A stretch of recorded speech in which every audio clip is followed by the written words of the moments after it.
भाई सबसे पहले आपको इसके फॉर्मूला देखकर आने हैं, उसके बाद ही क्वेश्चन पे मूव करना है। फॉर्मूले की एक वीडियो मैंने अभी अपलोड कर दी है और उसके बाद आपको ये देखना है, फॉर्मूले को बिल्कुल आपको दिमाग में रखकर याद करके बाय हार्ट आपको ये क्वेश्चन लगाने हैं, ठीक है। और अगर आपको फॉर्मूला याद है तो डायरेक्ट आप क्वेश्चन पे आ सकते हैं। तो अब यहाँ पे ध्यान से देखो, पहला क्वेश्चन हमारे को क्या बोल रहा है, 3 cubes each of side 6 centimeter join end to end to form a cuboid, find the total surface area of resulting cuboid।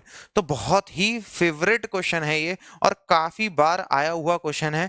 तो इसमें देखो आपको क्या करना है, पहले तो अगर मैं फिगर बना लूं तो 3 क्यूब है, ठीक है भाई, 3 क्यूब है जो कि जोड़े गए हैं साथ में।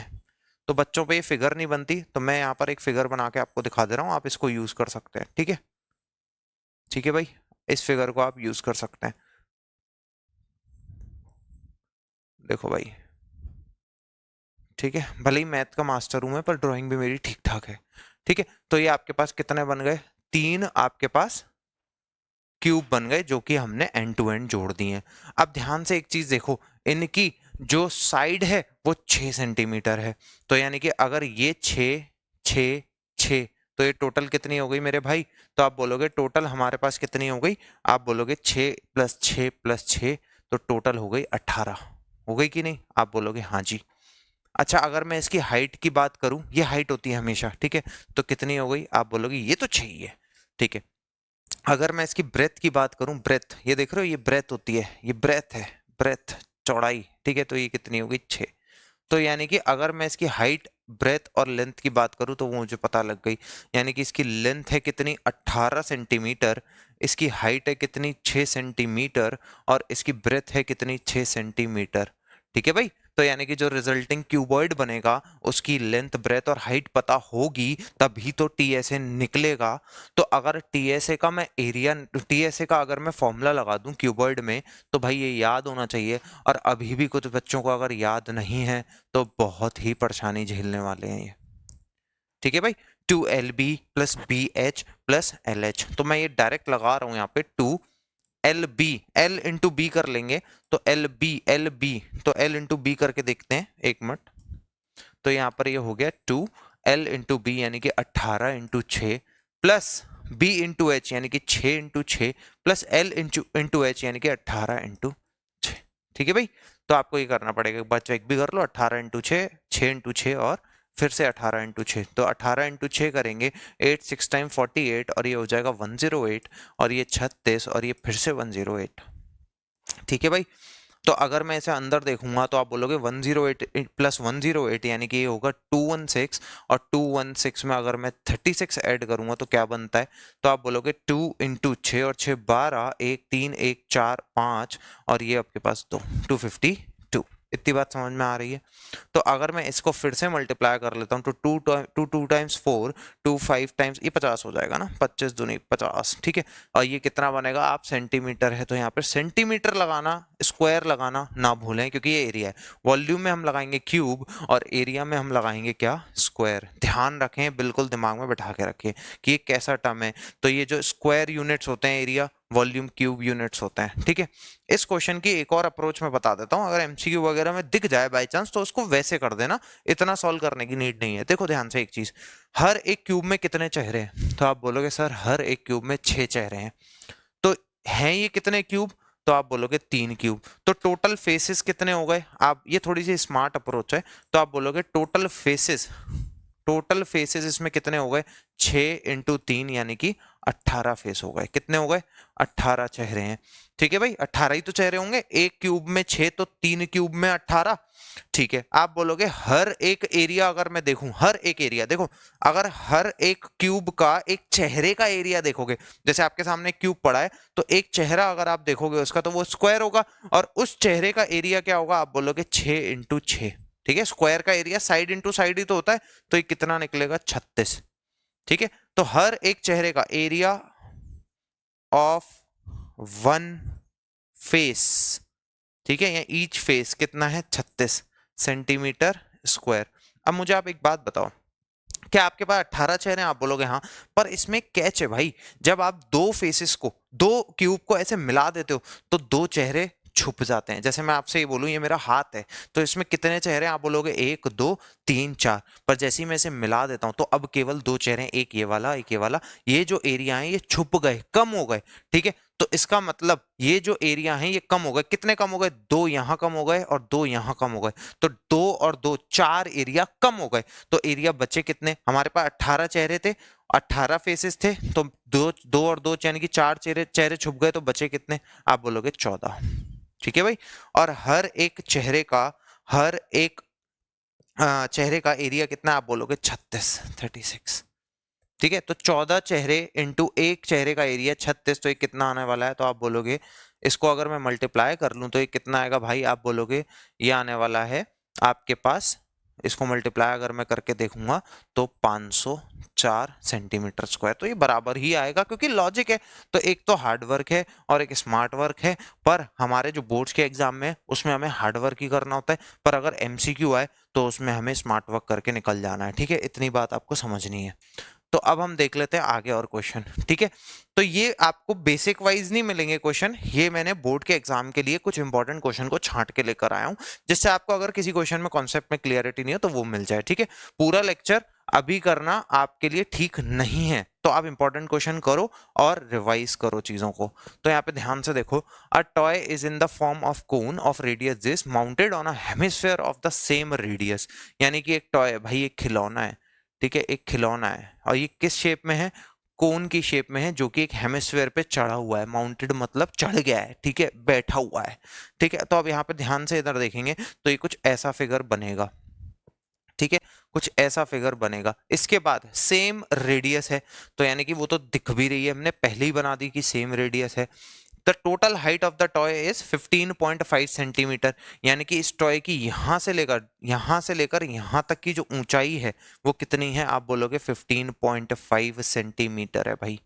ठीक है, रेडियस कितनी है? 3.5, यानी कि यहां से लेकर यहां तक मेरे पास रेडियस भाई सरकमफेरेंस से लेकर, सेंटर से लेकर सरकमफेरेंस की दूरी तो होती है, जो कि कितनी है? आप बोलोगे 3.5 है। ठीक है, और सेंटीमीटर लिख लो भाई।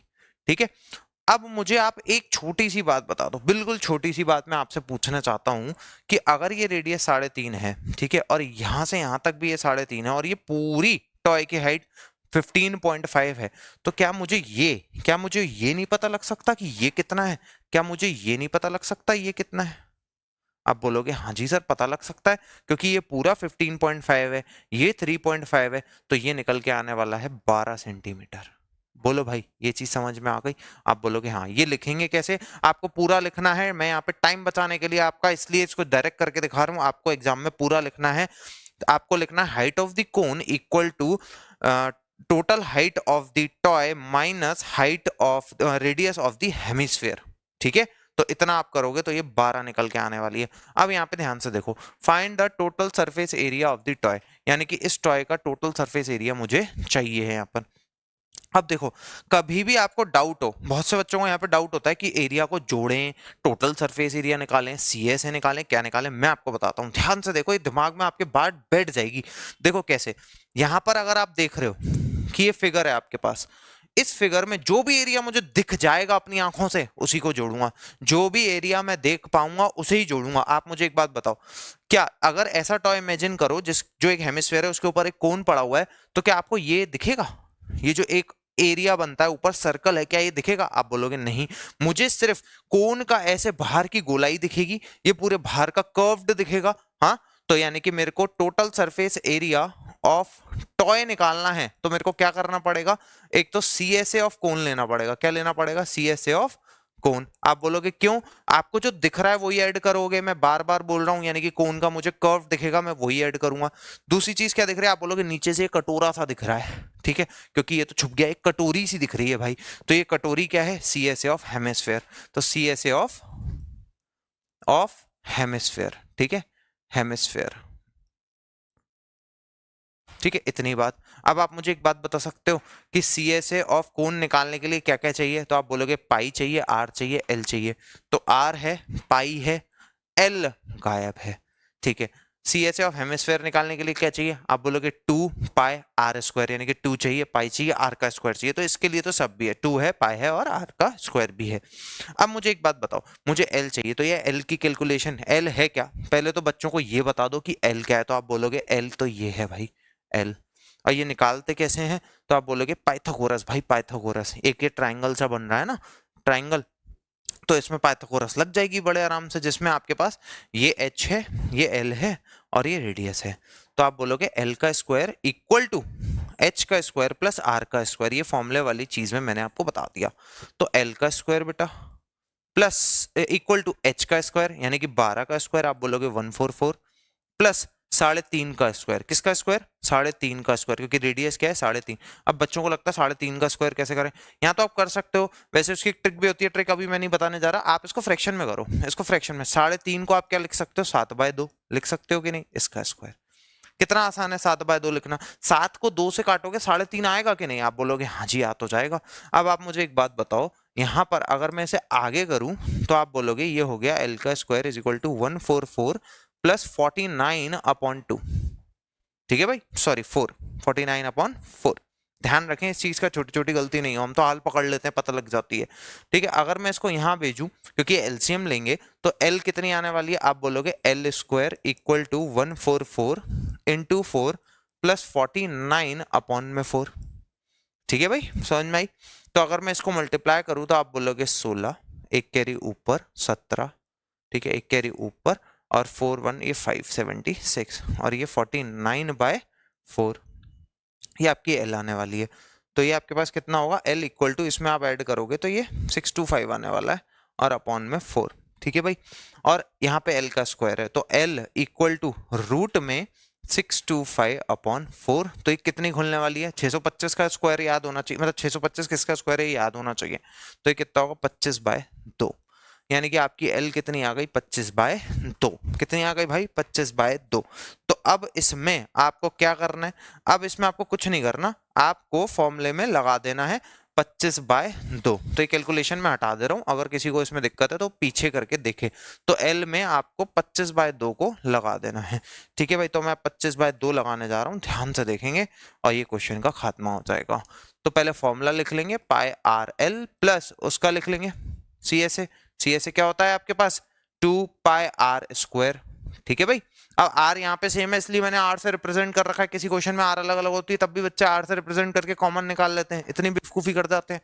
ठीक है, तो यहाँ पर पाई कॉमन ले लेंगे। ठीक है भाई, आर कॉमन ले लेंगे, अंदर क्या बचेगा? आप बोलोगे एल प्लस आर। ठीक है, 2r क्या बचेगा? L plus 2r। ध्यान से, बिल्कुल ध्यान से, आपसे गलती नहीं होनी चाहिए, हम तो हल्के हल पकड़ लेते हैं ऐसे। आप ध्यान रखो, आपको एग्जाम के प्रेशर में नहीं ध्यान होगा। तो इसको मैं लिख सकता हूँ 22/7 पाई को, और आर को मैं क्या लिख सकता हूँ? आप बोलोगे आपने अभी 3.5 को 7/2 लिख लिया, तो देखो मजा आएगा यहाँ पर, कितना ऐसे कट जाएगा, मजा आ जाएगा ऐसे। ठीक है, और एल मैंने क्या करा था? 25/2 प्लस 2 इंटू 7/2। समझ में आई बात? तो इतना आसान है इसे कैलकुलेट करना। ठीक है, एल क्या मैंने अभी निकाल के दिखाई थी? 25/2। तो इसको इससे काट लेंगे, इसको इससे काट लेंगे 11 बार, तो आपके पास ये आ गया 11। ठीक है, इसको इससे काट लो, तो ये कितना बना? अब देखो, अब यहाँ पे मैं इसको फ्रैक्शन में कर, उसमें डेसिमल में कर रहा हूँ। 12.5, 25 का आधा कितना होता है? 12.5, और यहाँ पर ये 7 ऐड होने जा रहा है। तो अगर मैं इसे ऐड करूँ 11 इंटू 19.5, तो अगर ये मल्टीप्लाई करना नहीं आ रहा तो गड़बड़ है भाई। 195 को 11 से मल्टीप्लाई कर लो तो कितना आने वाला है? तो आप बोलोगे ये आने वाला है 9 10 11 और 9 10 11 और ये 2, तो ये 2145। तो ये आपके पास आने वाला है 2145, और एक पॉइंट भी यहाँ लगा लो, 2145 सेंटीमीटर या मीटर, सेंटीमीटर स्क्वायर। तो भाई इतना आसान है इसको करना। ठीक है, तो अब हम आगे बढ़ जाते हैं। देखो ये क्वेश्चन भी बहुत बढ़िया क्वेश्चन है, बच्चों को परेशान कर देता है। A 5 metre wide cloth is used to make a conical tent of this base and this height. तो देखो एक 5 मीटर कोनिकल आपको कपड़ा लगाना है। किस पे कपड़ा लगाना है? इस पे, टेंट पे, जिसका डायमीटर आपको कितना दे रखा है? 14। तो रेडियस कितनी हो जाएगी? 7 मीटर। ठीक है, मीटर सेंटीमीटर का ध्यान रखना। वैसे तो क्लास 9th में ये ज्यादा इधर उधर करता है मीटर सेंटीमीटर को, 10th में ये सब नहीं आता। ठीक है, तो रेडियस इसकी कितनी हो जाएगी? 7 मीटर, और इसकी हाइट कितनी हो जाएगी? आप बोलोगे इसकी हाइट हो जाएगी 24 मीटर। ठीक है, तो इस पे कपड़ा लगाना। आप मुझे एक बात बताओ, एक आप पे कोनिकल टेंट है, आप कपड़ा कहाँ लगाओगे? इसके चारों तरफ, ठीक है। अब कुछ बच्चे कहते हैं मैं नीचे भी लगा दूंगा। भाई नीचे भी लगा के इधर भी लगा के उसको सिल दो, फिर घुसो नहीं उसमें, है ना? फिर घुसोगे कैसे? भाई घुसने के लिए भी तो जगह चाहिए, यानी कपड़ा यूं लगेगा, नीचे नहीं लगेगा, ठीक है। तो इसका मतलब जो कपड़ा लगना है वो कहाँ लगना है? इसके कर्व सरफेस एरिया पे, गोलाई पे, ठीक है, कर्व्ड पे लगना है। अब ध्यान से एक बात सुनेंगे, अगर कपड़ा लगना है यहाँ, ठीक है, तो कितना लगेगा? आप बोलोगे कपड़ा एरिया वाइज कितना लगेगा? एरिया ऑफ क्लोथ रिक्वायर्ड कितना होगा? एरिया ऑफ क्लोथ रिक्वायर्ड, आप बोलोगे CSA ऑफ कोन। ऐसा क्यों CSA ऑफ कोन? क्यों? क्योंकि इस पे लगना है, जितने एरिया ये खाएगा उतने एरिया का कपड़ा मैं लगा दूंगा। अच्छा भाई, अब आप बोलोगे एरिया ऑफ क्लोथ कैसे निकालें? आप मुझे एक बात बताओ, कोई कपड़ा 5 मीटर वाइड है, 5 मीटर चौड़ा है, तो उसकी कुछ लंबाई भी होगी, ठीक है, कपड़ा तो ऐसे ही होगा, ठीक है। तो हम इसको रेक्टेंगल मान रहे हैं, तो यानी कि 5 मीटर वाइड है, तो L इंटू बी एरिया होगा क्लोथ का। तो B हमें दे रखा है, चलो मैं इसको लिख ही देता हूं, L इंटू बी, कंफ्यूज नहीं हो जाए बच्चे, L into B equal to pi R L, pi R L, ठीक है। इसको ढंग से बना लेना, एल को ढंग से बना लेना भाई, वन नहीं लगे, पाई आर और एल, ठीक है। तो आप बोलोगे बी है, हाँ है, आर है, हाँ है, पाई है, वो तो होता ही है, एल नहीं है, उसको निकाल लेते हैं। तो मैंने अभी क्या बताया? एल ये होती है, तो एल का स्क्वायर हमेशा बराबर होता है एच स्क्वायर प्लस रेडियस के स्क्वायर के। तो L square is equal to H का स्क्वायर, यानी कि जो कि कितना है भाई? आप बोलोगे 2 4 इसका स्क्वायर और 7 का स्क्वायर, ठीक है भाई। तो L square is equal to 576 plus 49 और L square is equal to 625 और एल इज इक्वल टू 25, ठीक है, रूट में डाल देना 25 सेंटीमीटर। सेंटीमीटर या मीटर? मीटर, ठीक है, क्या आएगा इधर? मीटर, ध्यान रखें। तो अगर मैं एल की जगह क्या लिखूं? आप इधर बोलोगे एल की जगह क्या लिखोगे? कुछ नहीं, एल तो निकालना ही है, ठीक है। तो एल की जगह पे एल लिख लेंगे, ब्रेथ की जगह पे 5 लिख लेंगे, ठीक है, पाई की जगह पे 22/7 22/7 लिख लेंगे, एल की जगह पे, आर की जगह पे 7 लिख लेंगे और एल अभी निकालिए 25। तो भाई इसको इससे काट लेंगे, तो एल इक्वल टू 5 से ऐसे काट लेंगे 5 बार, तो कितना आ जाएगा? 22 इंटू 5, दैट इज आप बोलोगे 110 मीटर। यानी कि इसमें जो टोटल कपड़ा लगेगा वो 110 मीटर का लगेगा लेंथ वाइज। सर अटक गया ये फिर? सर अटक गया ये? हाँ अभी अटका है, बिल्कुल अभी अटका है, 110 लिखा है, उससे पहले अटका है थोड़ा, 22 गुणा 5 पे अटक गया है। कोई बात नहीं, आप फिर क्या करो, यहीं से स्टॉप करके चला दूं? पता नहीं कैसे अटक जा रहा है ये। इस पे क्या बना गया सर? ये क्या बना गया? आता है, हमेशा आता है, ठीक है भाई। तो 22 इंटू 5 आने वाला है 1110 मीटर। तो यानी कि इसमें लेंथ वाइज जो कपड़ा लगने वाला है वो 22 इंटू 5 यानी कि 110 मीटर लगने वाला है। पर हमें यह बताना है कि रुपए में कितना कपड़ा लगा। तो अगर आप जो कपड़ा लाए हो वो 110 मीटर लंबा है और हर एक मीटर की कॉस्ट जो है वो 25 रुपए है, तो क्या हम निकाल नहीं सकते इसे? आप बोलोगे तो बहुत आराम से निकाल सकते हैं। यानी कि मुझे पता है कि जो कॉस्ट होती है वो क्वांटिटी परचेज्ड इनटू रेट होती है, ठीक है भाई। रेट, रेट क्या होता है? रेट एक वैल्यू पे कोई नापी हुई, एक मीटर पे नापी हुई, एक मीटर पे नापी हुई कॉस्ट को ही रेट बोलते हैं, ठीक है। तो यानी कि मेरे को क्या निकालनी है? कॉस्ट। क्वांटिटी में कितनी लेकर आया हूं? 110 मीटर, और रेट कितनी है? आप बोलोगे 25 रुपए प्रति मीटर, पर मीटर। तो अगर मैं इसे मल्टीप्लाई कर लेता हूं, तो अगर 11 से मल्टीप्लाई ऐसे करना है, 2 और 5 7 होता है, इसको बीच में लिख देते हैं, 2750 आपके पास इधर आंसर आने वाला है। बट ये रुपीज है तो वहां रुपीज लिख लो या इधर सिंबल बना लो तो चलेगा, ठीक है। 2750 रुपीज, ठीक है भाई। तो ये आपके पास, तो भाई एक इस तरीके का क्वेश्चन भी आपको मिलता है। देखो इसमें क्या लिखा हुआ है, from a solid cylinder of height 2.8 centimetre and diameter 4.2 centimetre a conical cavity of same height and same diameter is होलोड out find the total surface area of the remaining. तो पहले आप फिगर बना लेना भाई, फिगर बनाने से जो clarity मिलती है ना भाई, वो कैसे भी नहीं मिल सकती। कोई टीचर, कोई भी स्टूडेंट पढ़ के नहीं ले सकता वो क्लैरिटी जो फिगर बनाने से अपने को मिलती है। तो यहाँ पर देखो आप इधर क्या लिखा हुआ है, तो यहाँ पर एक आपके पास सिलेंडर है और उसमें से आपने सेम हाइट और सेम डायमीटर यानी कि सेम रेडियस का आपने एक कोन को खींच लिया है। तो पहले तो आप यहाँ पर क्या मेंशन कर लो कि इसकी जो हाइट है वो कितनी है भाई, इसकी जो हाइट है वो 2.8 सेंटीमीटर है, ठीक है भाई। और इसकी जो डायमीटर है वो कितनी है 4.2, तो रेडियस 2.1 सेंटीमीटर है, ठीक है। अब यहाँ पर आप मुझे एक बात बताओ, यहाँ पर आपसे क्या पूछा है, total surface area of the remaining solid. मैंने यहाँ पर जानबूझ के एरिया का क्वेश्चन लिया है, वॉल्यूम का नहीं लिया। क्यों? क्योंकि वॉल्यूम में बच्चों को पता होता है कि सिलेंडर में से अगर कोन को खींच रहे हैं तो area volume of cylinder minus volume of cone, but area वाले में बच्चे फंसते हैं, इसलिए मैंने एरिया के क्वेश्चन लिए हैं, वॉल्यूम के नहीं लिए। वॉल्यूम में डायरेक्ट जो फिगर से निकाली जा रही है वॉल्यूम को सब्ट्रैक्ट करना होता है, पर एरिया के कॉन्सेप्ट थोड़े से अलग होते हैं, मैं आपको बताऊंगा, आपके दिमाग में बैठ जाएगा। अब यहाँ पर अगर मुझे एरिया निकालना है of figure, area of required figure, ठीक है, अगर मुझे एरिया ऑफ रिक्वायर्ड फिगर निकालना है तो ध्यान से एक बात समझना, मेरा कॉन्सेप्ट ये कहता है कि जो एरिया मुझे आंखों से दिखेगा उसी को मैं लूंगा, जो नहीं दिखेगा उसे मैं नहीं लूंगा, ठीक है।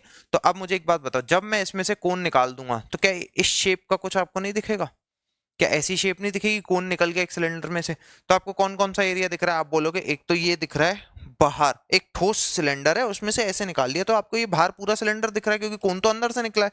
तो यानी कि C S A of what, आप बोलोगे cylinder, C S A of cylinder plus, फिर आप बोलोगे ये जो टॉप है ये भी, तो इस पे तो कोई फर्क ही नहीं पड़ा क्योंकि कोन अंदर से निकला है, तो आप बोलोगे area of top of cylinder, area of top of cylinder, ठीक है। मैंने यहाँ पे ऐसे बना दिए सिंबल, आपको पूरा लिखना है, ठीक है, नंबर कटेंगे। और इसमें आप बोलोगे कि ये जब आपने निकाला तो एक एरिया यहाँ छूट गया, यहाँ पे नया बन गया, देखो ये बच्चे नहीं लिखते, तो ये क्या है, सी एस ए ऑफ कोन, क्या है ये, C S A of cone, C S A of cone. आप बोलोगे ये गोलाई कहाँ गई? अरे वो कोन अपने साथ खींच के ले गया ना भाई, गायब हो गई, क्या करें, ले गया अपने साथ खींच के। अब आप मुझे एक चीज बताओ कि इसमें अगर जो मैंने आपको बताया, जो एरिया आंखों से दिख रहा है वैसे करो, वो अच्छा लग रहा है तो वैसे करना, अगर वो नहीं अच्छा लग रहा, कुछ और समझना है, तो मैं एक और चीज बता दे रहा हूँ। मान लो आपने इसको किसी को पेंट करने को दिया और आपने उसको बोल दिया कि इसे पेंट कर, ठीक है भाई, उसने यहाँ पेंट करेगा, ऊपर पेंट कर देगा, अबे ये भी तो है, अंदर भी तो जाके ऐसे पेंट करेगा, एक वी शेप बन रही है ना यहाँ पर, इधर भी तो पेंट करेगा।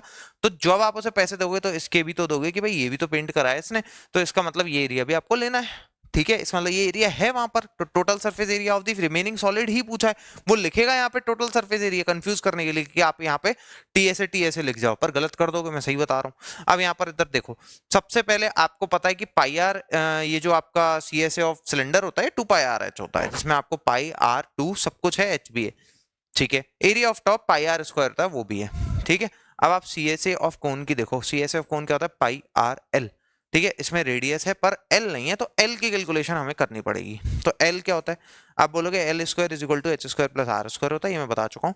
L square is equal to 2.8 का स्क्वायर प्लस 2.1 का स्क्वायर होता है, ठीक है। अब इसे मैं आप चाहो तो फ्रैक्शन में कर लो, वरना 2.8 28 का स्क्वायर कर लो, तो 28 का मैं स्क्वायर करता हूँ तो कितना होता है, 8 टाइम 64, 8 दूनी 16, और ये कितना होता है 2 2 4 16, और ये 56, तो ये कितना होगा बेटा, आप बोलोगे ये होगा हमारे पास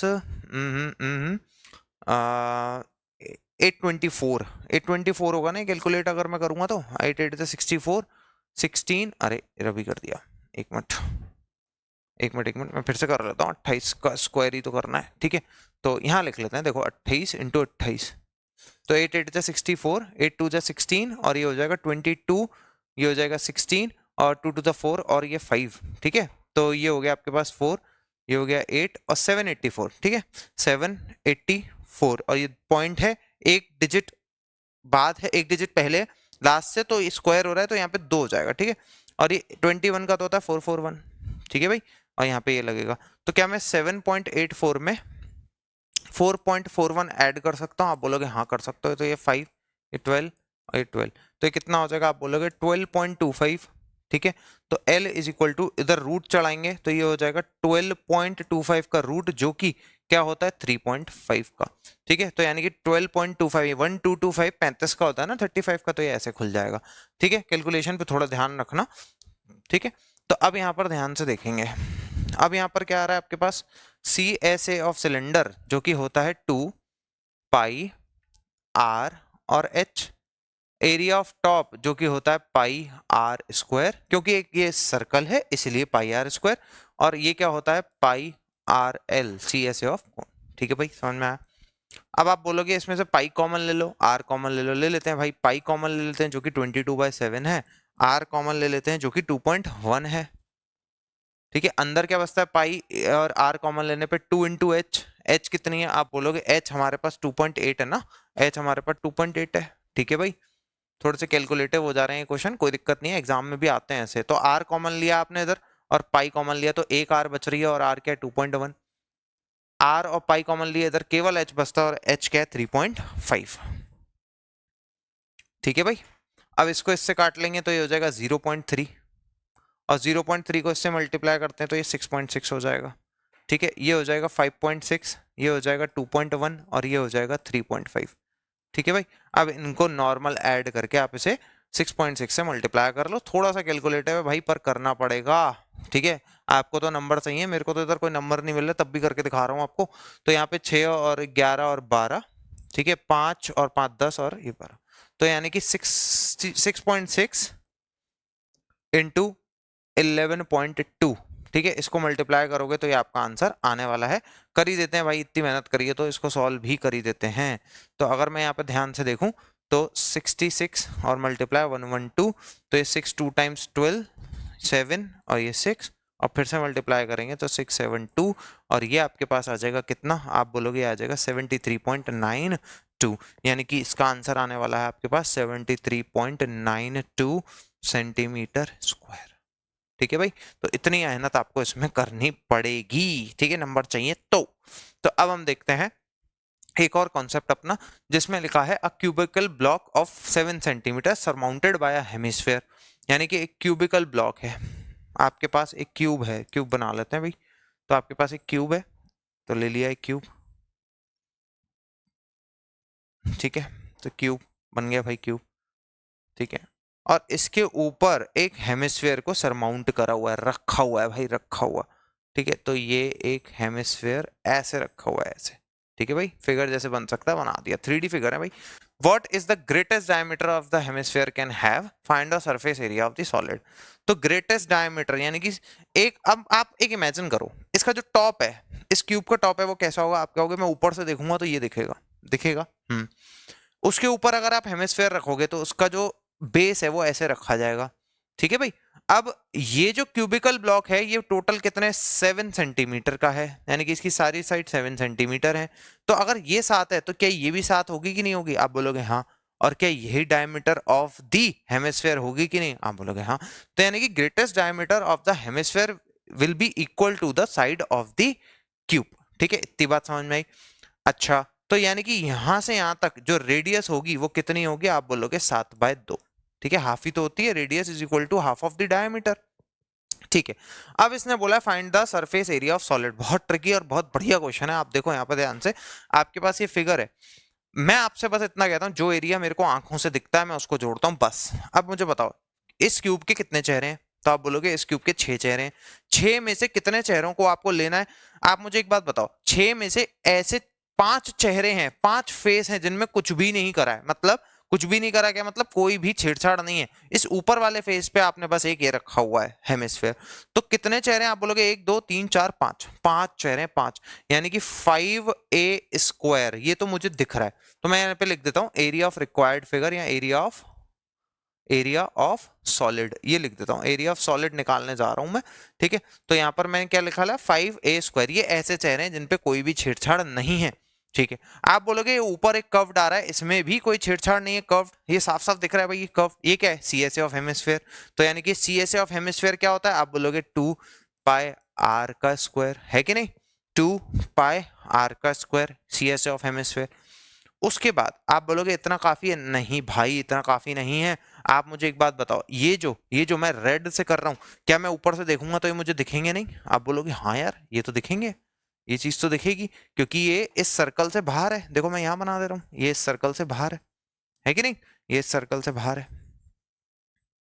हम्म, ये इस सर्कल से बाहर है, तो मेरे को ये तो लेना ही लेना पड़ेगा, ये तो लेना ही लेना पड़ेगा। ठीक है, तो अब ये कैसे निकलेगा? आप कहोगे कि इसको निकालना तो बहुत आसान है। क्यों? एरिया ऑफ द स्क्वायर यानी कि area of the face of a cube minus area of circle. जब इस वाले फ्रेम में से मैं ये सर्कल को खींच लूंगा तो यही तो बचेगा। आप इस सर्कल को हटा लोगे तो यही तो कोने बचेंगे, यही तो कॉर्नर्स बचेंगे। तो आप बोलोगे, आप एक काम करो, एक एरिया ऑफ स्क्वायर जो कि कितना होगा, आप बोलोगे ए स्क्वायर। ठीक है, उसमें क्या कर लो, उसमें क्या कर लो, आप बोलोगे इस एरिया ऑफ स्क्वायर में आप एरिया ऑफ सर्कल माइनस कर लो जो कि पाई आर स्क्वायर होगा। ठीक है, तो ये है भाई रिक्वायर्ड सॉलिड का पूरा एरिया, ये मैंने निकाल लिया। मैंने क्या करा एक बार फिर बता देता हूं, मैंने यहाँ पे 5 चेहरे ले लिए, 5 फेस ले लिए, जो कि हर एक चेहरा स्क्वायर है और हर एक स्क्वायर का एरिया ए स्क्वायर है, तो 5 का 5 ए स्क्वायर होगा। ठीक है, फिर मैंने ये ऊपर से टोपी सी बन रही है वो ले ली, ऊपर से एक कटोरी सी बन रही है वो ले ली, जो कि 2 पाई आर स्क्वायर है।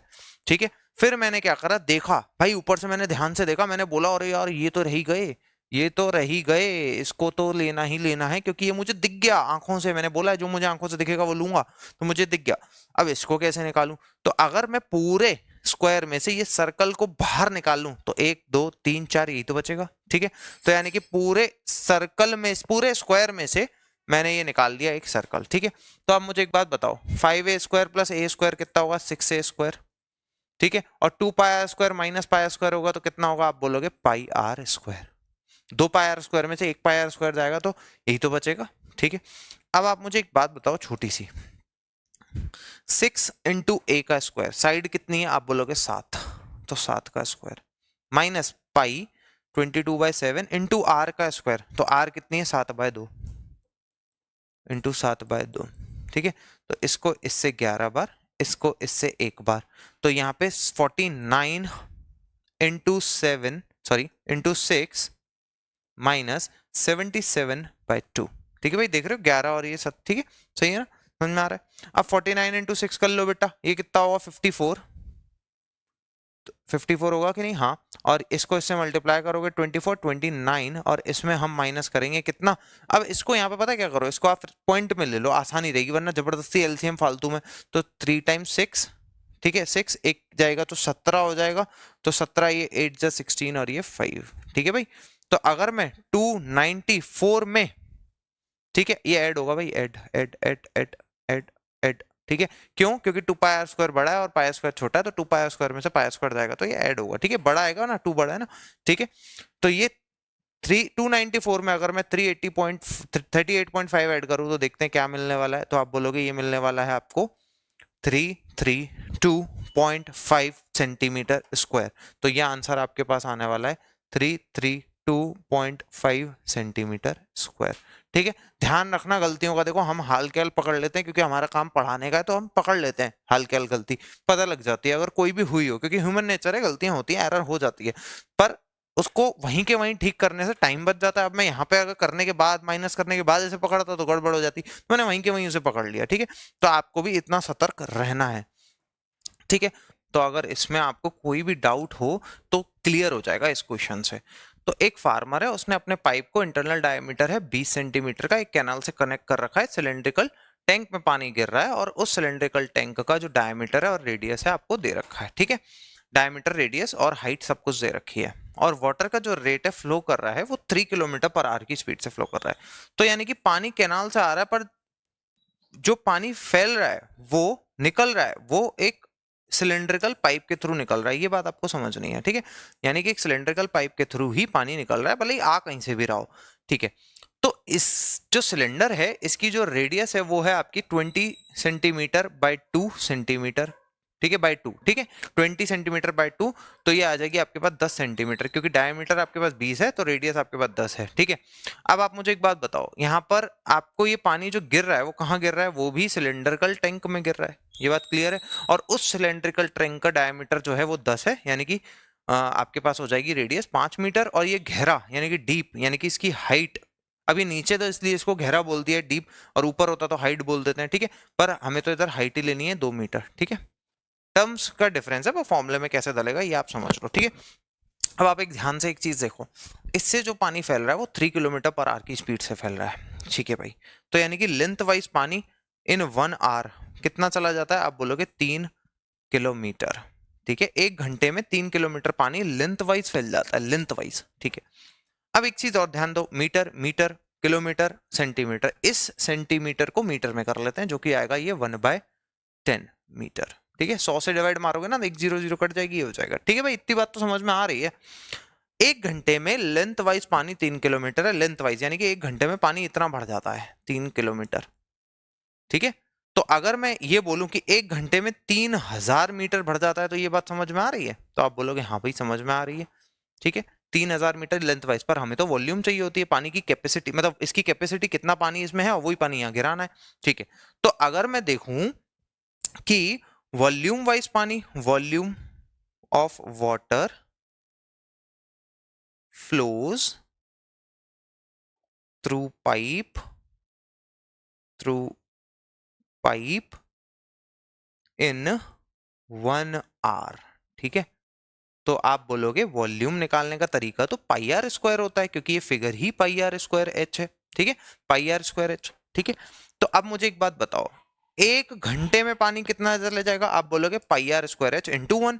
एन घंटे में कितना चला जाएगा, pi R square H into N, ठीक है। तो आप मुझे एक बात बताओ कि अगर मेरे को एन घंटे लेने हैं, क्यों एन घंटे लेने हैं, क्योंकि मुझे टाइम ही तो निकालना है कि कितनी देर इसे चलाऊं और वो पानी यहां गिर जाए और ये बढ़ जाए, यानी कि ये वाला पानी और ये वाला पानी बराबर हो जाए, ठीक है भाई। पर इसको n घंटे चलाना पड़ेगा। अगर मैं बोलूं volume of water flows through pipe in n hours, तो n आवर्स का कॉन्सेप्ट निकालना पड़ेगा, n आवर्स, ठीक है। तो 1 घंटे में इतना, 1 घंटे में इतना, तो n घंटे में आप बोलोगे n इंटू पाई, जो कि पाई आर स्क्वायर। अब मुझे बताओ आर इसकी कितनी, आप बोलोगे 1/10, तो ठीक है 1/10 इंटू 1/10, और इसकी लेंथ यानी कि वाटर 1 घंटे में कितना चल जाता है, तो आप बोलोगे 1 घंटे में 3000 मीटर चल जाता है, ठीक है। तो ये कितना हो जाएगा आपके पास 3000 मीटर, 1 घंटे में इतना चलता है, तो एन में इतना, देखो ये पहले ही एन का इंटू हो रखा है, ठीक है। और ये पानी जाता कहाँ है, कैसे हम अपनी जेब में रख लेते हैं, नहीं, ये पानी यहाँ चला जाता है, ये पानी गिर के यहाँ चला जाता है और ये टैंक भर जाता है, ठीक है। यानी कि इस टैंक में जो पानी होगा वो इसी टैंक से, इसी पाइप से निकला हुआ पानी होगा, ठीक है। तो इस इधर से कितना पानी है, आप बोलोगे पाई आर स्क्वायर एच, तो पाई आर की स्क्वायर यानी कि 5 इंटू 5 इंटू में आप बोलोगे 2, ठीक है भाई। सब मीटर में है, इसका यूनिट का ध्यान रख लें, इसमें इसने चेंज करवाई है तो इसलिए कह रहा हूं। तो 1 2 1 2 ये काट दो, ठीक है। 5 से ये 6 बार काट दो, पाई से ये पाई काट दो, 2 से ये 3 बार काट दो बेटा, तो n इज इक्वल टू आपके पास आ जाने वाला है 5/2, ठीक है। पर ये n जो आया है ये किस में आया है पता है आपको, ये जो n आया है ये घंटों में आया है, आवर्स में आया है, आवर्स में, ठीक है। और अगर आप चाहो तो इसे मिनट में भी कर सकते हो, कैसे कैसे कर सकते हो, 1 मिनट, इधर 3 आएगा भाई, 3, ठीक, कैसे चेंज कर सकते हो, तो आप बोलोगे ये हो जाएगा 2 1 सॉरी 1 2/3, ठीक है, 1 2/3, 3 से काटोगे एक बार, 2 ही तो रिमाइंडर आएगा, 1 2/3 आवर्स, ठीक है। तो 1 घंटा तो पूरा है बेटा, 1 घंटा तो पूरा है कि नहीं। और यहाँ पे 2/3, अगर मैं 2/3 को देखूं तो 2/3 को अगर मैं मिनट में चेंज करूं तो कितना आएगा 40 मिनट, यानी कि 1 घंटा 40 मिनट, ठीक है। बहुत से बच्चे से 1 घंटा 40 मिनट नहीं 5/3 आवर्स लिखा है, इधर ही 60 का मल्टीप्लाई करे दे रहे हैं, तो ये आ जाएगा 100 मिनट, ठीक है। आपको जैसा अच्छा लगे आप वैसा आंसर दे लो, या तो 100 मिनट बोल लो या फिर 1 घंटा 40 मिनट बोल लो। तो ये थे हमारे पास वॉल्यूम सरफेस एरिया के कुछ इंपॉर्टेंट क्वेश्चंस, ये एंड टाइम के लिए बहुत जरूरी है, आपके रिवीजन के लिए बहुत जरूरी है, नहीं आते तो आप इसे सीख भी सकते हो, फॉर्मूला पहली बात ध्यान होना चाहिए, ठीक है। तो अगर ये वीडियो आपको अच्छा लगा तो प्लीज इसे लाइक करें और चैनल को सब्सक्राइब करना ना भूलें, और लोगों तक इसे पहुंचाएं, उनकी मदद करें, अपनी मदद करें और चैनल को ग्रो करने में हमारी मदद करें। तब तक के लिए okay, tata bye bye, take care of yourself.